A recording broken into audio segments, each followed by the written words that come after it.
And is it okay if I just kind of go off? You're gonna have to edit the crap out of this. Hey guys, welcome to my channel. Today we're gonna talk about buying versus renting.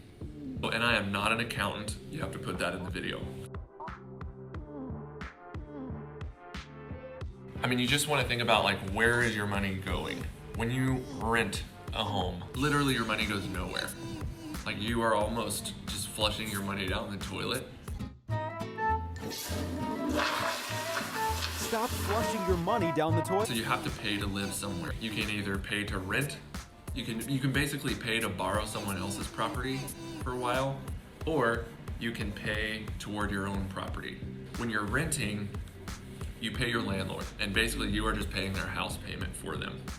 Tell them to bring me my money. Yeah! You can rent a place for 10 years. And at the end of the 10 years, guess what? You get nothing.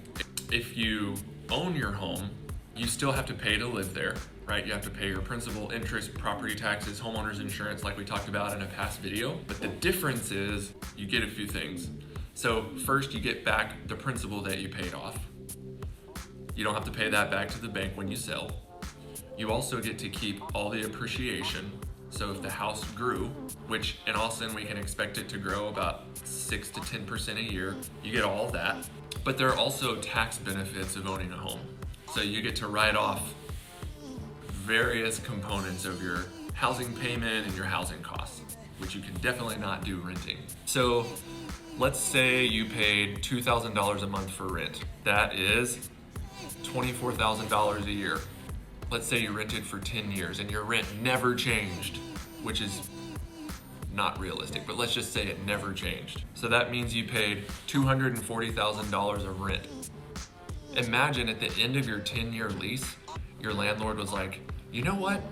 You have been a great tenant. You're awesome. So awesome. I'm just gonna give you $150,000. 2, 3.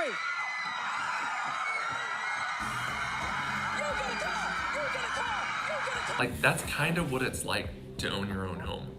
Now, with all that being said, there can be situations where like it might make sense to just keep renting. Like if you don't have great credit or you don't have a job, maybe you're like a 1099 independent contractor and you don't have 2 years of employment history, it might make sense for you to rent because you probably could not get a loan.